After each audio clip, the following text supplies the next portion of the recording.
That's pretty good. For December. Yeah, let's have a roll call. Oh, you want, okay. You threw me for a loop. Your roll call vote on what? Bill Connor? Here. Ron Hembolt? Here. Catherine Kenny? Present. Angie Quinn? Present. Thad Taylor? Here. Dennis Otto? Here. Lee Trucks? Here. Okay, you've all received the agenda, and it's on the screen if you want to look at it, if you haven't, go and have it in front of you. So at this time, we can take an action to approve the agenda. Move to approve the agenda. Second. Moved and second to approve the agenda. Any discussion on that? All in favor say aye. Aye. Conflict of interest, if there anyone feels a conflict of interest on anything, they can declare it now. Hearing nothing, we'll go to the approval of minutes. We have minutes from the last meeting. Can I have a motion to approve? Support. Moved and supported. Any objection? All in favor say aye. Aye. Public comment on agenda-related items. We do have a public here. There's somebody out there. All right, hearing nothing. Going on to new business. Approval of the 2023 meeting schedule. I have no objection to any of those dates. Nor do I. Neither. No. Work. We have a motion to approve. So moved. Support. Moved and seconded to adopt the meetings, 2023 meeting schedule as presented. All in favor say aye. Aye. Moving on. Amendment to the zoning ordinance signs. Katie, you want to talk about that? Yes, so I have, at the directive of the city manager, and I believe that probably came down from council as well, there has been quite a bit of internal discussion regarding signage in the historic district. And under the zoning ordinance, in all other areas outside of the historic district, businesses are allowed to post, any type of sign or posting if it's wholly located within the building, within their windows, but that is not the case within the historic district. Now, I realize that businesses have to post hours of operations, we have, product advertisement and such, but technically under this ordinance, as you see within this section 2103 exempt signs, anything posted within the window does require historic district commission approval. I think it's, this is maybe just my own personal opinion, I think it's been a non-issue with the limited, smaller postings that people will put in their windows. It kind of has flown under the radar, but there's been a little bit more activity that has been brought to the city's attention, and it's kind of forcing a little bit more enforcement downtown. So my thoughts are that, we recognize there are instances where businesses may need to put up some kind of temporary sign, advertise a product or whatnot, that we, or I guess you guys as the Historic District Commission could potentially make a recommendation to the Planning Commission to look at adding an additional exemption for buildings within the Historic District to have a allotted amount of space to put up postings within their windows that, a lot of times, like I said, are probably temporary, or, they can switch it out without having to come to you guys for approval for every single sign like that. And if they wanted to have something greater within their windows, this commission does have the authority to kind of waive some of the sign requirements within the zoning ordinance. So, and, they get a decent amount of space for their wall signs, that they could just come in for approval for a more permanent, larger space if that was needed. So my, I put down a 24 by 24 area, like 2 feet by 2 feet would give you kind of, enough space to do a couple of these, this size paper, something to that effect, so that we can exempt something reasonable, and I have regulation to fall back on to enforce on anyone posting outside of that. Because at this time, like I explained, I think it was a non-issue with limited postings in the windows. It's become more of an issue, but I do not have a regulation to say, oh, your hours of operation and your, small product advertisement, that's okay, but you have to take down yours because it's encompassing the whole window or it's not related to your business or whatnot. And we have to be careful with sign regulation because we can't be discriminatory on content. So I was thinking just exempting a generic window display area and, whatever they see fit. A lot of this did also spur, I forgot to mention, from the political signs. Political signs filled River Street, and we didn't, freedom of speech, we know that political signs are very much temporary, but that also kind of spurred the discussion that, technically under this zoning ordinance, none of those political signs were allowable to be posted inside the building, outside of the building, and it's evolving now. Had both parties had their windows full of signs. Right. Both of them. Right. Right. Yeah, so I think that it would be a good idea to, and obviously this, like I said, is up to the commission, to exempt a certain area, and then we can move forward with enforcement once that's written into the zoning ordinance and it's a reasonable enforcement for those that have a couple of, postings in their windows. They may be able to keep those instead of having to take them down under the current ordinance. I think that it would be appropriate to delay enforcement until we have something, written out. I agree with that, delaying enforcement. My concern is just trying to hit the sweet spot in space. I just think, I don't know if 24 by 24 is sufficient. Right. My concern is I don't want to make it more cumbersome for businesses to operate in the historic district as opposed to someplace else. Right. I'm curious, when the ordinance was put together, inside signage that, things like menus, hours of operation, yeah, I've got a sale going on. I've never run across them being something that's been an enforceable zoning thing because it's not permanent.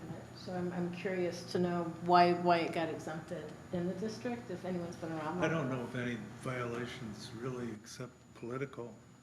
But I'm just wondering why it was put in there. Were there any, can you cite any except the political signs? So I received a direct complaint on one of the shops at, it's right on the corner by Glitz with the sweets. They had, things that weren't necessarily relative to their business posted in the window, or things were getting a little bit more personal, I will say. And that's where, I think it was kind of a non-issue with posting smaller advertisements, hours of operation previously, but now that we have a little bit more going up in the windows, and the regulation truly does say that any sign wholly located within a building, including window signs, except within the historic district, if I have to enforce on one business with window postings, regardless of what they are, then it's not necessarily fair to point out, other businesses that have a posting in their window,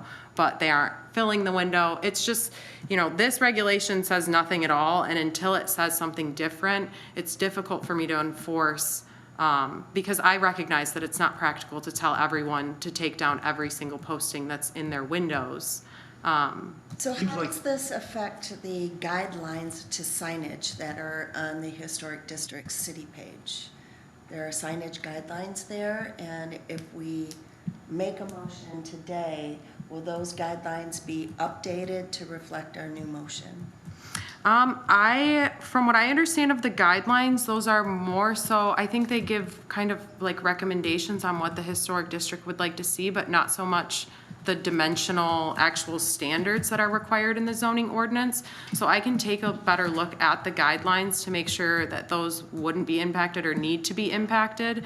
But I am thinking that we could just amend the zoning ordinance and the guidelines, would still be reflective of the overarching, you know, what we want to see for signage within the historic district. Because they seem really restrictive, the guidelines that are posted on our city page.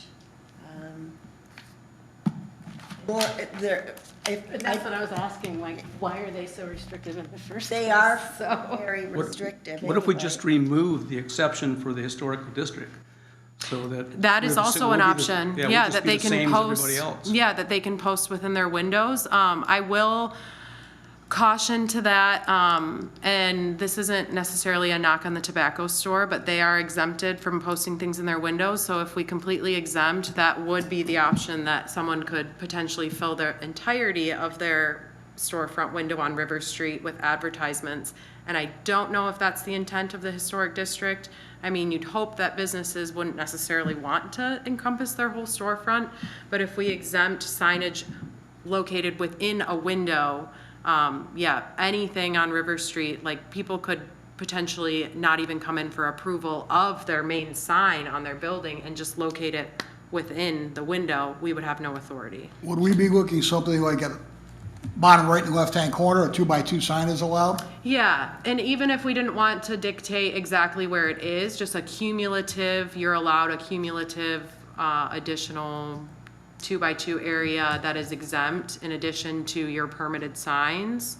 I think that could, The only way we can regulate is by size, obviously. right. And back to my comment about hitting the sweet spot, could we have a mechanism if we come up with 2x2 or 3x3 that if there was some special circumstances, they needed more room, they could Come to you approach guys us? for Yeah, approval? something like that. Yeah, I mean, at this time, really, all of the signage that's located in windows, every business could come to you for approval of having that, you know, whatever postings they want in their window. Just at this time, it does have to go to the Historic District Commission for approval.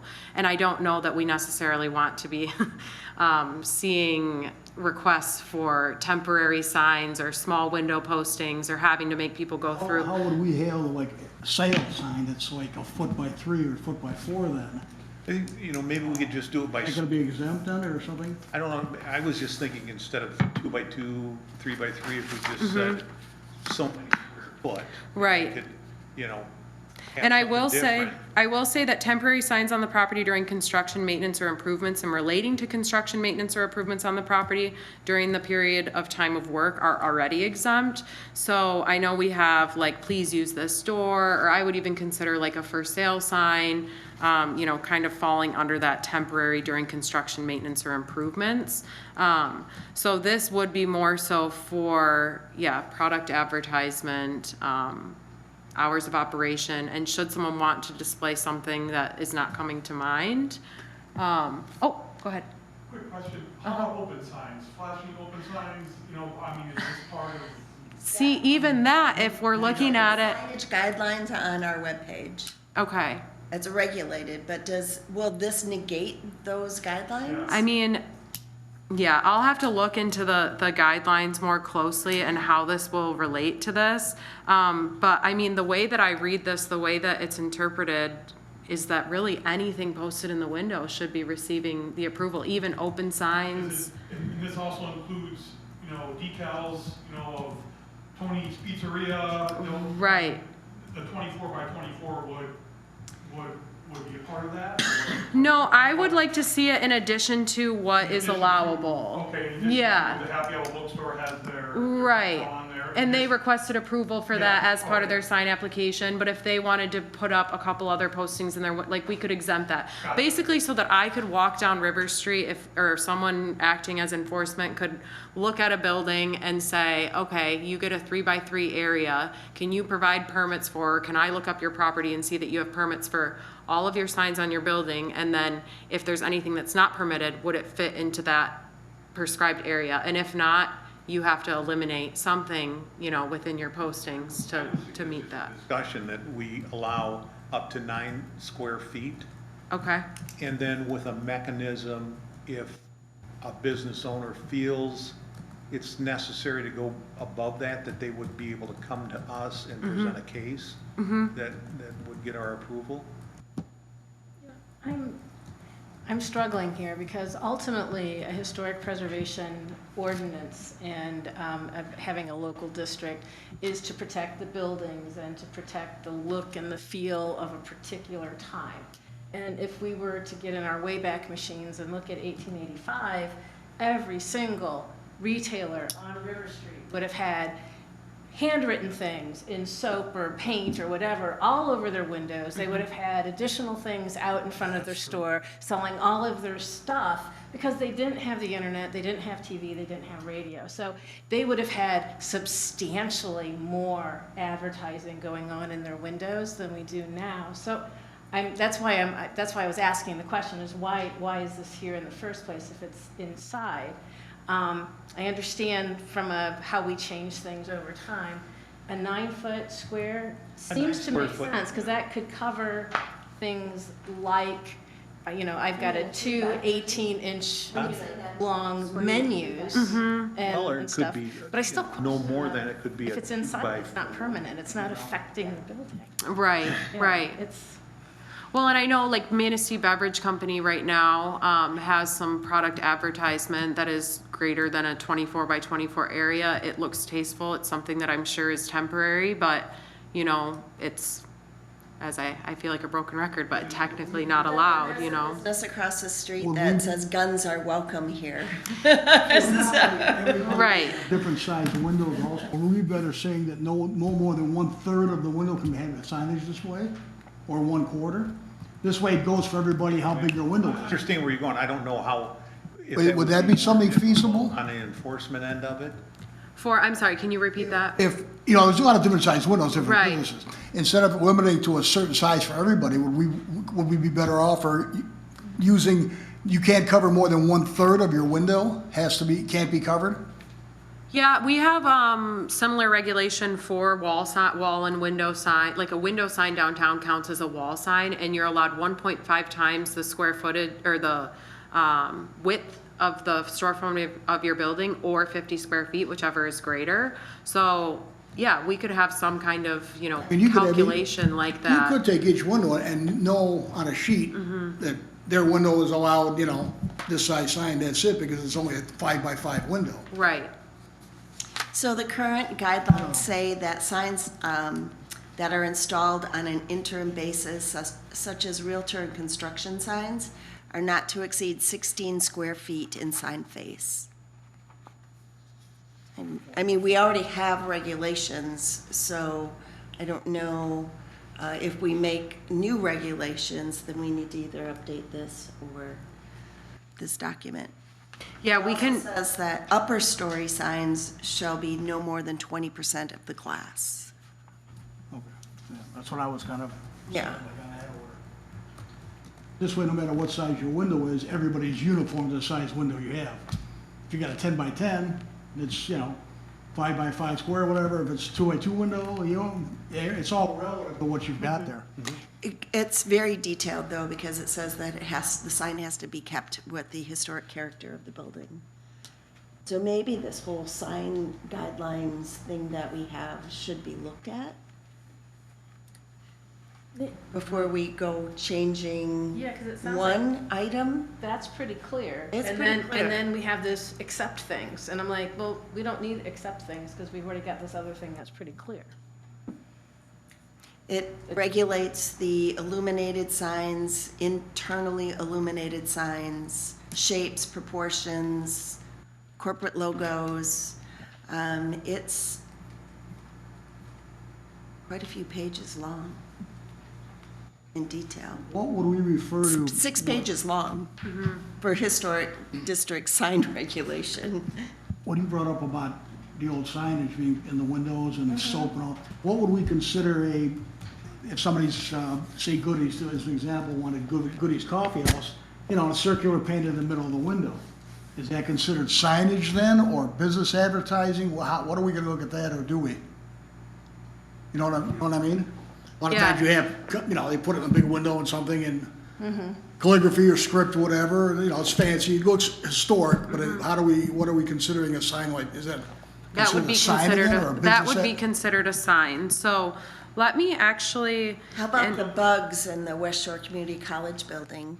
Well, when. I have nothing against them, but they just put all these Right. big stickers in the window of. And that's where it of the becomes bugs. difficult, because when So- looking at the definition of a sign, and I want to pull up the zoning ordinance, when you look at the definition of a sign, it really is any configuration of letters, symbols, you know, it lists off all these things where it does become, like, signs can be tricky in zoning, because it becomes difficult to call out what is a sign. Almost anything could be considered a sign if it's drawing attention to a building and posted on, you know, the window or the exterior.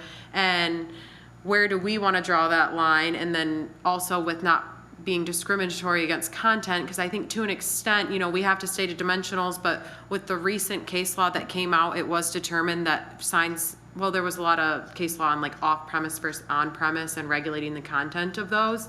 And I think the overall consensus was that you can regulate content to an extent, but you cannot be discriminatory in your regulation. So, Okay, yeah. Back to the guidelines, they're not tie-barred to the ordinance. Right. They're just guidelines. For the Historic District Commission. So basically, because they're guidelines, no one has to follow them. they're more like recommendations. There's nothing binding statutorily. And I was gonna say, if we like. Well, somebody went to the extent to write guidelines I know for that, but everything in the historic district. if we like the guidelines that are posted for signs, why don't we just put it in an ordinance form? yeah, if we like how the guidelines are, we can make it a requirement in the zoning ordinance so that it truly is required and it's not just a recommendation for the commission to follow. And my recollection, it doesn't address size, or it just about what they. It does. It does. It does Some address size, size. okay. Yeah. In proportion. Yeah. Yeah. I mean, if you look at the guidelines, they're not bad. Oh yeah, I mean, if we just adopted those. But I guess, It's for things like, you were talking about portable signs, or talking about A-frame signs, it says 8 square feet. Which is the requirement in the zoning ordinance. I think we're back to the definition of sign though, because, you know, generally you're looking at permanence versus non-permanent. Bug decals in a window, they're not coming to my mind. I'll drive by on my way home and just take a look. But, you know, something like that is not gonna be there for the next 20 years. You know, your blade sign for your company on the exterior potentially is, or if you're painting your logo on the side of your building because that's how it's always been. I mean, those are permanent. But we don't know the permanency of the signs that people put in the window. Well, that's, How do we just assume Are they're they- not permanent? are they attached with Yes. hardware? I mean, Well, that's. they're stuck. Wouldn't they come to us for Is approval anyway, though? glue considered hardware? Probably not. And the next person could come and very easily clean the window and put something else up, or next season they might decide they don't want bugs and, I you don't, know, I don't think signs are related to permanency so much, you know. I don't want to get going down that rabbit hole of what is permanent versus what is a temporary. I think it's pretty cut and dry in my mind. Well, wouldn't they have to come to us for approval if they wanted a business sign with their name or what they're selling, or code or whatever? Wouldn't they need our approval to put on the side of the building or on the glass anyway? On the building, it's not, we don't have any requirement for the glass, do we? That's what I'm kind of referring to, yeah. If you wanted to do that, do we have to approve something like that? I don't want to Yeah. get into regulating what's in the, you know, the inside to that degree. I think all we ever have are guidelines. I don't think we have anything but guidelines for the Historic District Commission. The guidelines are good in concept, but if somebody says, pack sand, I'm not doing it that way, then we're left with no enforcement. Right. except for the fact that in this case, it Well, is. except that the ordinance. Historic District Commission does have to adhere to the Department of Interior guidelines. I mean, that's part of the whole legislation. I mean, I know sometimes we're a little sloppy on that, but, you know, that's really what we're supposed to be doing. Well, I don't know how old these guidelines And are. but you know, I only 2013. know one And thing. maybe it's just something we should revisit. Well, I was gonna suggest is maybe we bring this back at the next meeting and charge everybody on the commission to go through those guidelines and take a look at it and see if that's what we want, and if it is it so simple as just directing or asking the planning commission to adopt those as an ordinance? Or just have in the planning commission that anything is within the historic district commission has to adhere to the historic district commission guidelines. That's it. And then that could be. Yeah, the guidelines could be referenced in the zoning ordinance. I know we reference our codified ordinances a little bit throughout the zoning ordinance. So I think it could be something similar to that, and I could reach out to the attorney as well and make sure that the guidelines would be as binding if we reference them, or maybe we would have to just, insert them into some kind of codified ordinance or right into the zoning ordinance. We can see what would be the best fit. But I do think, I do appreciate Thad's comment that, if you guys want to think about this and bring it back, I know it's kind of a lot to discuss and was just introduced here. It's not something that's going to be solved or go away overnight. So I think that if we take a little bit more time on it and make sure the commission really feels comfortable with what they want to recommend to the planning commission, yeah, I think we could definitely bring this back next month. Thank you. I've 'Cause it gone also up and down River Street a few times, and I can't see anything that I would consider a real serious violation, with the exception of the flashing open sign, which is very definitely against the guidelines. What it says about illuminated signage is that they can't be flashing or moving or even giving the illusion of movement. But there's a lot of open signs on a lot of things, but most of them are just open. Right. I suppose technically, maybe the no vacancy sign, the Manistee Manistee Inn. Inn might be in violation, but That may have existed for a long time, I'm thinking. Maybe not. I could be wrong. Was If it it's flash? grandfathered for any reason. That was my next question. If we do change the sign ordinance, who has to comply with it? From here forward or everybody? Well, it's going to be a little bit of a process. If we amend the sign ordinance, we'll make sure everyone's aware of the requirements. With the contract that the county has with the city to administer the zoning ordinance, I'm not necessarily a code enforcement officer, and this is going to be a pretty large undertaking. So, yeah, we'll have to figure out how exactly enforcement will work.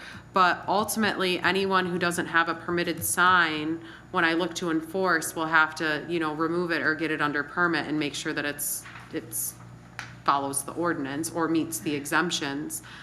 So anyone with current non-permitted illegal signage would not be grandfathered in any way. And everyone would have to come into compliance. But if they could show that they received a permit for whatever sign they have at whatever period, then, it could remain as is. But I have a feeling that a lot of the temporary signs and things aren't necessarily allowed currently, so they wouldn't have that protection of grandfathering. I just don't think we're gonna get a lot of complaints, Yeah. personally. Did we already get a complaint? Is that why we're talking about this? Yeah. I've been kind of working through this since the I think elections. it's all political Yeah. because. It was- Pretty certain. Is it? Yeah, because even the ones, I think they're probably talking about the Gold Place, and that's political. The Republican Party was in that building, and they had fights constantly with the people in the Gold Exchange. So, They And fight with the and the people across the Democratic street, Party too. signs, all the signs in the window were obviously, I don't, didn't hear to any guy. I think it's a good discussion to have, and if nothing more, to adopt the guidelines. But that said, I just don't think we're gonna get a lot of complaints going forward. Right. Yeah, I mean, it's been something that has been put on my radar, and I just hope that, we can exempt something that we'll make it so that we have regulation to point to if and when complaints are received. Because, you know, like I keep saying, at this time, if I receive a complaint for anything posted in a window, I technically have to act on it. And I did find the definition for sign. So any word, lettering, parts of letters, figures, numerals, phrases, sentences, emblems, devices, design, trade names or marks or combination thereof by which anything is made known, such as the designation of an individual, a firm, an association, a profession, a business, a commodity, or a product, which are visible from any public way and used as an outdoor display to advertise, identify, promote, direct, display, or attract attention. So the definition of a sign really encompasses almost anything and everything that you could, you know. Except words. Except a few things like hours of operation really aren't branding you. It's that, you know what I mean? It's- Right. Yeah. Right. Or the bugs. I'm gonna have to drive by those. I have no idea what you're talking about. So. It's an art installation, Oh. I believe. Then it's probably not a sign because it's not saying, "Hi, we are No. the college. Look at our bugs." Okay. Yeah. Well, where are we at this? Okay, no action except everybody read the guidelines? Read the guidelines and come back, Sign? come back at the next meeting to discuss. That's my thought. Yeah. And, you know, the guidelines also say that the museum director can approve signs at their discretion. So it's one of those things too Is that he a we said. Republican or Democrat? He's an independent. And I guess one final comment I would like to add is that with the mass mailing, and I included a copy of that for you guys to see that I had sent out to all property owners. I do mention that I am going to be attending the December Downtown Business Connection meeting on December 20th. I've received phone calls regarding this letter. You know, I think there will be good discussion and hopefully some good ideas from business owners. You know, the couple of individuals I've spoken to, you know, kind of had the same sentiment that some of you are having, that we don't want it to be too burdensome on the property owners. And it takes a lot to be in the historic district, and we don't want this to be a whole nother thing. And I completely understand that, but I think that there may be, you know, some room for regulation as well. So I'm hoping to take good notes and bring that back to you guys from the Business Connection meeting and have, you know, productive conversation with business owners. I'll be in attendance at that meeting. I think that any of the other commissioners, if they wanted to attend, should also attend that meeting. And it is To hear a- firsthand from the business community what their struggles are with the sign ordinance or ideas. Yeah, and it is a Zoom meeting. I looked on the chamber website, I didn't see the Zoom link posted, but, you know, it's an open meeting. I assume I can send that out to You email anyone that to who'd us? like to Yeah, attend. that'd be Uh-huh, great. The daytime and, yep, thank you. 8:30 of the 20th of December. correct, yep. Thank you for all of that work you Yes. just did, Katie. on Yeah, that. thank you guys. It was good discussion on this. I'm glad that everyone seems to, you know, have a handle on it and is gonna really think about it, because it is important and it's difficult with regulation of signs. So, yes, thank you all.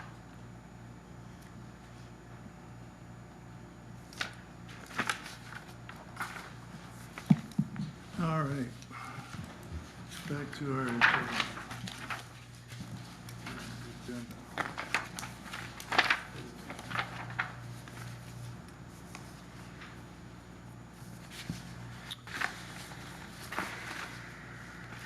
$35 River Street. No action will be needed on this, but this is more so just an update for the commission. I did drive by 435 River Street on yesterday morning, and I did not see any action on the windows. I had this letter mailed to Joe Mathewson, and I also hand-delivered. He wasn't around when I had stopped in his building, but I did leave it, you know, right where his desk is. I gave him a call last week, and I haven't really heard from him, but, you know, so I followed up a couple times, and he has until, what was it, January 1st? So that will be prior to the next Historic District Commission meeting. If the windows, I'll make sure to keep my eyes on it, and if the windows are not removed and the building not restored by January 1st, I will contact the city attorney and hopefully have some kind of update for you guys at the January meeting. Probably not exactly January 1st, since that's a holiday. Oh, right, January 2nd. Yeah, I'm gonna use my last day off to not go inspect windows. Yes. Regulations, we can go in and do the work ourselves. Bill him.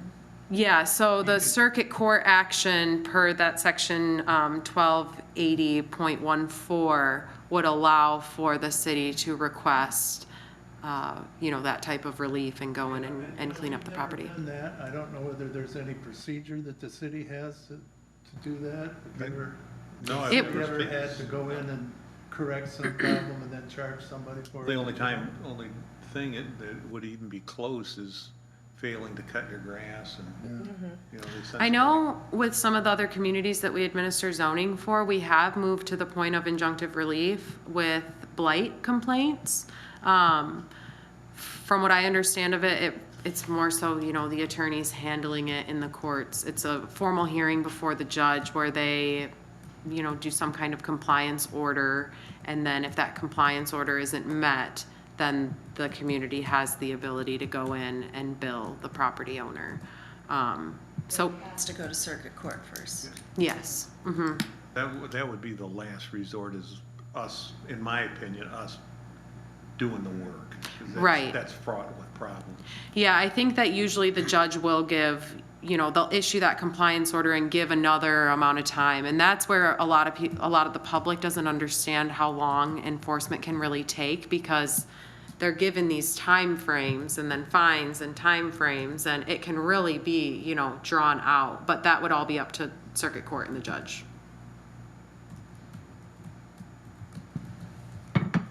Public comments? Oh, permit review. You guys are probably pretty familiar with this list. It hasn't changed much since our previous meeting. We did get the Manistee Inn and Marina on here for an after-the-fact permit. They were very responsive once it was brought to their attention that they needed to apply for a certificate of appropriateness, and we got them squared away quickly. So they were pleased to see that they got their permit turned around quick, and we got it all hashed out. But I appreciate that being brought to my attention as well. Was there a process for approval of colors on that building? Mark has signed off Signed on, off on it. Yeah, that was interesting. Always something that happens from time to time where well, I'll just talk instead of going back and forth. Where applicants are brought to their attention that they need their building painted, but they started painting. And they're right in the process of it, and we gotta do it, and there have been some cases in the past where we've had to refuse it. With what was painted there and the colors that were chosen, I thought they were in compliance with other colors that are on River Street, and so I approved it. So. But always one of those where you don't want to give anybody any bad news, but every now and again you have to. So, anywho, yeah, that's it. yeah, it worked out for them in that case. Yeah, so. I feel the same way sometimes about after-the-fact zoning permits. I'm like, well, I hope you're making the ordinance, because you're gonna have to pick up this building if you're not, Yes, so, and then we have 100 Washington Street on here. I think that was on there last time. We have 141 on there. So everything's still kind of in progress. And these are our active permits at this time. Was it 349? It was Paul Rosemerick has two buildings there.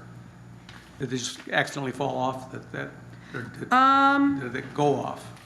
We have 347 noted here. 349 should probably just be included on that as well. It was just kind of dropped off accidentally. Yeah, they're just included. And that was one that I've just kind of left at the top there, since I know it is since expired. And with my staff report, I do have an update on that for you guys as well. Do you have any concerns with any of these permits that are outstanding? Are they making progress? Are they communicating with us? Yeah, everyone, let's see. Everyone who is below the Gordon and Rosmerick properties had all come in spring of 2023, so they're all still very timely with their requests. The first of those permits will expire, Brandon Ball's permit will expire in May, and I know that they got that done pretty quick. I think there's potentially still some finishing touches up around the windows, but yeah, everyone seems to be underway. I know the library had some issues with their contractor, but yeah, everyone's still got some time in the spring that I'm not concerned at this time. To know. Yes. I'd like to comment that what Gordon and Rosemary have done, the amount is finished, and it's almost totally finished, just looks nice. It's beautiful. Looks Yes. really, It really is good. really beautiful. The Yeah. last time I looked, there were only a couple side panels by the doors that were not, the glass was not put in, and that was about all that needed to be done. 411 also, Lee, because I don't think much has happened. Last time I looked, and it's been a while, the other property, 411, Same thing. Gorgeous. oh, good. Yeah, I mean, it looks very nice, really good. And I think that it's important sometimes to compliment these folks on their restoration that they're doing of, in the historic district. And I know they've taken a lot of heat for taking so long, but it would be nice, once in a while to say, good job. Looks great. Totally agree. Are there any, are there any entities here locally, or does this commission ever actually give awards, anything saying, hey, great historic preservation job? Or send a letter of thank you. I've been with the Historic District Commission since 2000, or I've been working with them since 2009. Since then, we haven't done anything, but I know in the past, when it was the Historic Overlay Committee, that Steve Harold and John Rose, who was formerly with the city, and a couple other folks, they would give annual awards to people within the Historic District for, the work that they did on their buildings. And I think maybe that lasted, I want to say, maybe 8 to 9 years, something like that. But in the past, yes, there has been awards given, certificate or something like that, just to Like those. people like that kind of thing, and yeah, absolutely, yeah, I agree, Okay. yeah. So that, if I may get off onto a topic of that, I was thinking that today about how we're not really telling our stakeholders the importance of the historic district and what it means to the community, and that maybe we need to have some outreach or some communication with our stakeholders so they understand the value of the district, because I think too often they think that it's just another government hurdle for them, and they don't understand. And there are a lot of really good reasons why this district exists. My recollection is that we attempted that at one time in the past, to have a meeting with the merchants to talk about just exactly those kind of things and how important historic preservation was, how it had intrinsic value, and every building added to that intrinsic value. And maybe, What if we mail our calendar, our meeting calendar to the business owners? Yeah, that is a good idea, too. and just the opportunities that exist for them too. A lot of them don't even realize there's grant opportunities because of the district, and so they're not taking advantage of it.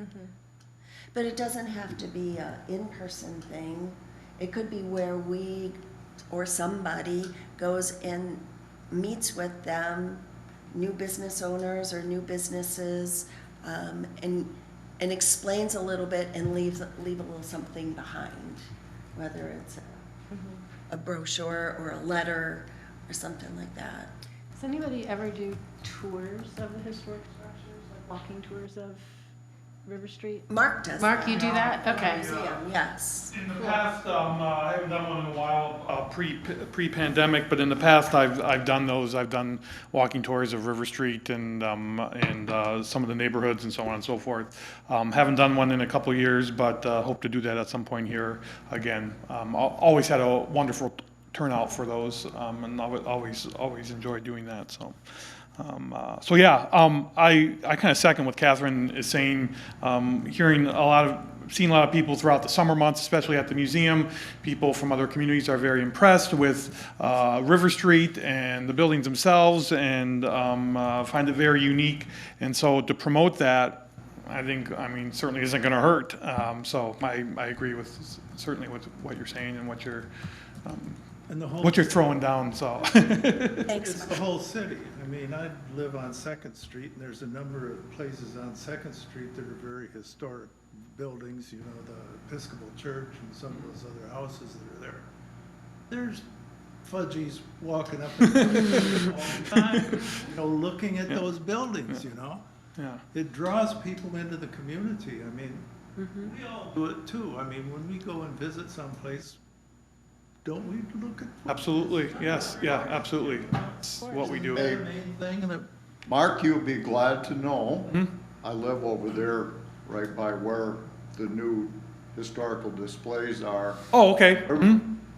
3 times in 1 week in the fall, there were people that had no connection to Manistee. 2 of the people that had never been here before. They were totally fascinated with that. Oh, that's wonderful to hear. And they said, you know, we stop here, we stop there, we go up and down the coast, and no one's ever done this before. So I thought I'd, you know, pass that on to you because you want to make it feel like it was worthwhile. Absolutely, yeah, no, I appreciate that. You should put up a little lemonade stand, make a couple extra $. Next time, but no, that's wonderful to hear. It's you know, all a part of celebrating the history of the community and doing something unique that hasn't really been done before like that. But it is Passing that getting noticed, and people, even now in bad weather times, people are there. That's great. Yeah. Thanks for sharing that. That's wonderful. Absolutely. But I would like to see us communicate with the building owners in the historic district somehow. An annual gathering that they can have tea or coffee or. But they're probably not going to show up to that. I think we have to go to them. And give out awards. Or another thing that came to mind is that, you know, if the commission wanted to put together some kind of informational piece with the calendar, grant opportunities, the importance of the historic district, it could be a handout that we have the economic development director pass out to all business owners. We could even include like historic commissioners' contact information on there, should those potential business owners want to reach out and get a sense of the commission. I know that I don't have the personal historical knowledge, but it seems that the sentiment was that the commission was a little bit harder back in the day, harder to get through, and I don't get that case now. It seems like you guys are really, you know, open to working with property owners and negotiating and such, so I don't know, maybe kind of resetting the stage with that and communicating with the business owners. I think it could all be good. But yeah, having some kind of informational piece that we could put in City Hall and in the West Shore building down with the chamber could be a good idea. I was just recently asked, why do I have to get a permit from the Historic District Commission for my sign? So then I went into the explanation of how important it is to the community, and they didn't realize that. Right. And it was a brand new business owner, and so it just was not part of their conversation when they were getting, you know, doing business as permits and all of that. So. it's supposed to be. I mean, if anybody's doing due diligence, they should go in and talk to the Chamber of Commerce and the Economic Development Director, and that should be on their agenda, that you've got to, you're in the Historic District Commission, you have to adhere by those guidelines. I mean, that's, But whether or why? not it's done, I think we should tell them why it's important, because then they have a better understanding, and it's not just, they don't leave with a bitter taste in their mouth about the historic district. we need to do that in some kind of a way that means something to people too. Because a lot of times you see these statistics that will say, historic tourism means $90 million to Northwest Michigan or something like that. That doesn't mean anything to the average building owner or business owner. Right. If there was some way that we could develop something that, you know, really personalize that, that these are real people that appreciate this kind of thing. I don't know how we do that. Seems the best way would be like a survey. But, you know, gathering that type of data would be probably a timely, you know, you'd want to catch people in the summer months and get a nice batch of people to provide, you know, and then hope that the data shows that people are coming here to see the historical pieces in Manistee. Well, and then there's, you know, there's a lot of historic preservation research just done nationally. There's a guy named Donovan Ripkema who has looked at property values and, you know, how those increase and decrease if you are in a listed property versus even a property that's almost exactly the same close by that doesn't have that designation. And so when you can start talking to building owners and say your building's worth more because you're in the district, I mean, that, you know, business owners want to know how it makes economic sense. You Right. know? So, you know, a lot of that stuff is already, it's available. I guess it's just a question of whose job is it to do that? Is it us as commission members? Do we have a budget of any sort as a commission to create even a brochure or a handout? I can inquire with the city on that. I know you guys have like a training budget. Okay. And Yeah. I'm wondering if like an intern from, I mean, there's historic preservation programs at colleges here in Michigan, and it may be a great internship opportunity for someone who's going into the field as a professional to pull together some stuff for us. If we would put something together, who would we present it to, or to get it published or whatever? I mean, I think keeping it with the economic development would be appropriate. We could keep a brochure in the zoning office. You know, a lot of times we might be the first stop too, and we might point them to economic development or whatnot, but we could just make sure the information is around and available for people to pick up and, you know, just advocate for it. Make sure. Version online as well. Yeah. Certain contact points, you know, the Convention and Visitors Bureau, the Chamber of Commerce, you know, the city, the Planning Commission. Title companies, Yeah, realtors. it would be awesome if any time anyone was applying for a permit to start a business, or they were purchasing a building In the historic district, or even opening a business, even if they're not the property owner themselves, they're Right. gonna need to know things like the signage ordinance and stuff like that. So if we had some mechanism of just making sure that whatever entities they're dealing with, whatever permitting, you know, building permits or whatever, someone can say, oh, you're on River Street, here, you know, here's the guidelines, here's your welcome packet, because you're in a historic district or something. Yeah, because we have the tab on the website, but it would be nice to have something tangible and like a condensed form that could point them to the website, but also to all these other points of contact and resources that we've been discussing. Yeah, I can inquire with the city if we have any budget for that, and if there's any ideas for getting some kind of intern or, you know, consultant or whatnot to help provide some kind of informational packet for properties in the historic district. This probably isn't good for this year, but that's probably a good project to present to the Manistee County Foundation. Yeah.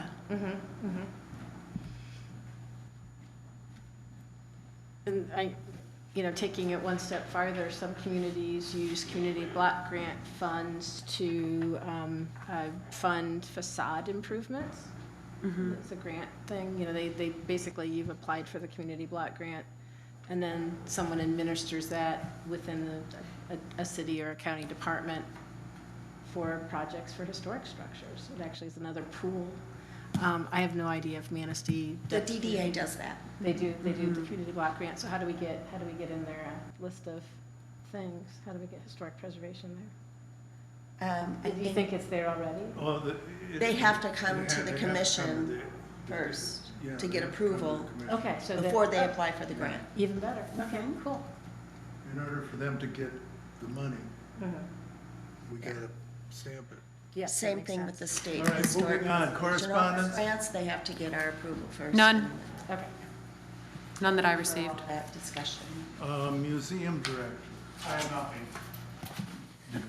DDA. Planning and zoning administration. I just have a brief update on the Gordon and Rosmeric properties. I believe the last update I provided to you guys was that they were going to have a hearing on October 4th. And the city attorney had let me know that there was a court hearing regarding 3 separate cases. 2 of those cases have been dismissed with the work that we all have seen is complete. So there is one more case for a blight citation, and the fine that was imposed, oh, here, let's see. The other case involved a request to set aside a previous blight citation and fine that was imposed, and the court denied that request. So 2 of their 3 citations were dismissed, but as we had talked about earlier, it seems that the building, I don't think that he's specified. Yeah, he did not give me specifics, just that 3 separate cases and 2 of the cases related to the most recent civil infractions. Those have been dismissed. So it sounds like things are wrapping up in the courts as well for these properties. What happened with the third one? It was a request to set aside a previous blight citation and fine that was imposed, and the court denied that request. So from what I understand of that, it seems that they will have to fulfill whatever fines were imposed for one of those citations. Okay. So that's all I have for you We're at guys. adjournment. Someone want to move to adjourn? So moved, Support. with no objection.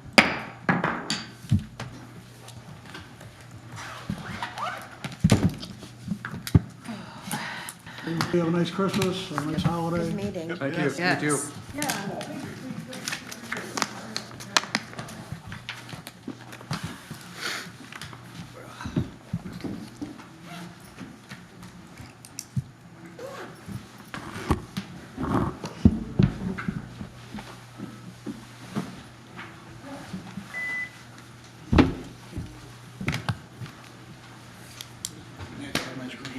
You too, thank you. Thank you. Okay, so check my glasses off in my room. Took my glasses off in the bathroom. I gotta go in the bathroom. Oh, did you leave them? Oh, no, they're in front of you. Oh, they're in front of me. Do with neighborhoods, friends, and all. Atlanta's a big center these days. Okay, What's last name? Hi. now, I mean, is the show still going? Signs thing, like, It's still in production. yeah, there's still signs all over River Street. But I'm not gonna go be the person to go down and say, take these all down. I don't wanna lose my head. you know what that? Oh, it's like, guidelines are only guidelines. They're not enforceable. Right, well, I'm like, yeah, like, technically So- almost everything so on you River can't- Street is illegal right now. Like, I don't want it to be that way, so let's write it in, Yeah. so that it's not, and then come back to it. Yeah, it really does. I like Angie's comment too, that like, you know, because my whole idea with it was like the aesthetics of downtown, wanting it to look historic at this time, but like, really the goal of an HDC is to preserve like the historic character of the buildings. We shouldn't actually care as much what people are temporarily posting in their windows, you know, even if it doesn't. But what do they call temporary?